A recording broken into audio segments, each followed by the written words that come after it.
കേരളം ഏറ്റവും അധികം ആകാംക്ഷയോടെ കാത്തിരിക്കുന്ന ഫലം ഒരുപക്ഷെ നേമത്തെ ആകാം. നേമത്തെ UDF സ്ഥാനാർത്ഥി കോൺഗ്രസ് നേതാവ് കെ ശബരിനാഥനോടൊപ്പം ചേരുന്നു. എന്താണ് ഈ വോട്ടെല്ലാം ആയിക്കഴിഞ്ഞു, ഇപ്പോൾ അവസാനഘട്ട പ്രതീക്ഷ എന്താണ്? വളരെ നല്ല പോളിംഗ് പെർസെന്റേജ് ഉണ്ടായിരുന്നു, 80.62.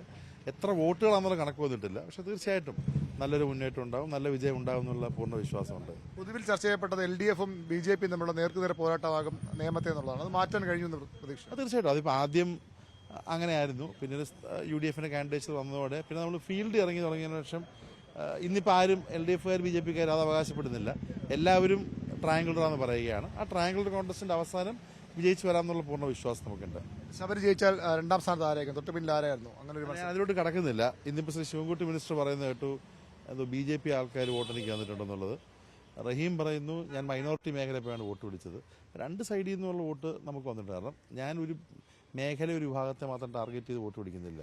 ഞാൻ എല്ലായിടത്തും ഉണ്ടായിരുന്നു. ഞാൻ രാവിലെ കൊഞ്ചറുകളാണെങ്കിൽ അതിനുശേഷം പുത്തമ്പള്ളിയിൽ പോകും, അത് കഴിഞ്ഞ് ഞാൻ എസ്റ്റേറ്റിലെ മേഖലയിൽ പോകും. നമുക്ക് മാക്സിമം ആളുകളെ കാണുക എന്നുള്ളതാണ്.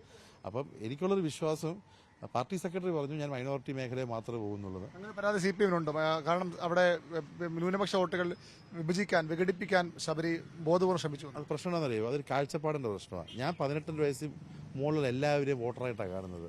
റഹീമിന്റെ കാഴ്ചപ്പാടിന്റെ പ്രശ്നം അവർ ഹിന്ദു, മുസ്ലിം, ക്രിസ്ത്യൻ കാണുന്ന പോലെയാണ്. അപ്പോൾ ഇതെല്ലാം ഈ ഇലക്ഷൻ നടക്കുന്നത് ഉത്സവങ്ങളുടെ സമയത്താണ്. അപ്പം ആദ്യം വരുമ്പോൾ ചെറിയ പെരുന്നാളായിരുന്നു. അപ്പോൾ ഞാൻ പള്ളികളിലും ഒക്കെ എപ്പോഴും പോകുന്നുണ്ടായിരുന്നു.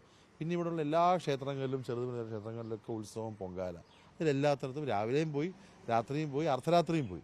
അത് കഴിഞ്ഞിപ്പം ഈസ്റ്റർ സമയത്ത് അർദ്ധരാത്രിയും മിഡ് നൈറ്റ് മാസിനും പോയി, രാവിലെയും പോയി. എനിക്ക് ദൈവം സഹായിച്ചങ്ങനെ എല്ലായിടത്തും പോകാനുള്ള അവസരം കിട്ടി.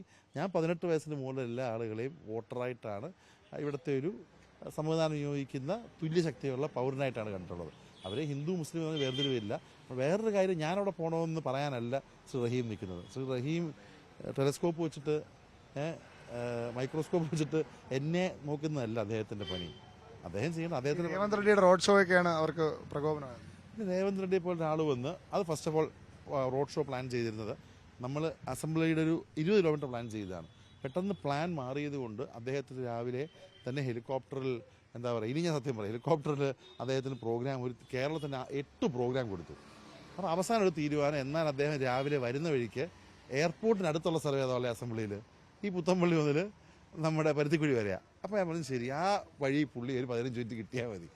അങ്ങനെ സത്യം പറഞ്ഞാൽ എനിക്ക് തോന്നുന്നു ഈ കൊഞ്ചറവിള കാലടിയെ കയറി കരമന വന്ന് തീരേണ്ട റോഡ് ഷോ സമയക്കുറവ് മൂലം നമ്മൾ ഒരു 200 കിലോമീറ്റർ ആക്കിയതാണ് പുത്തമ്പള്ളി മുതൽ പരുത്തിക്കുഴി വരെയുള്ളത്. അപ്പോൾ അതിനത്രയും അസഹിഷ്ണുത കാണിക്കേണ്ട ആവശ്യമില്ല. അവരും പിറ്റേ ദിവസം CM-നെ അമ്പലത്തറ കൊണ്ടുവന്നല്ലോ. നമ്മളാരെല്ലാം പറഞ്ഞു അമ്പലത്തറ കൊണ്ടുവന്ന് CM-നെ കൊണ്ടുവന്നു. BJP-യുടെ പ്രധാനമന്ത്രി അവർ അദ്ദേഹത്തെ, എന്താ പറയുക, NH നമ്മുടെ PRS ഹോസ്പിറ്റലിലൂടെ കൊണ്ടുവന്ന്, കരമന കൊണ്ടുവന്നു.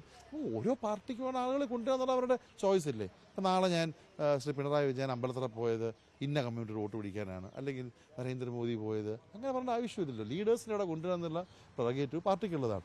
എല്ലാവരും ലീഡേഴ്സിനെ കൊണ്ടുവന്നു, നാട്ടുകാർ ഇതൊക്കെ കണ്ടു, നമ്മളെക്കാളും മിടുക്കരാണ്. അവർ കാര്യങ്ങളൊക്കെ പഠിച്ചു, വോട്ട് ചെയ്തു. ഇനി 4-ാം തീയതി ആ വോട്ട് അതുപോലെ അതിനകത്ത് സുഭദ്രമായിട്ടിരിക്കും. അത് എണ്ണുമ്പോൾ തീർച്ചയായിട്ടും വിജയിക്കുന്നുള്ള വിശ്വാസമുണ്ട്. ഇതാണ് ശബരിനാഥന്റെ പ്രതീക്ഷ.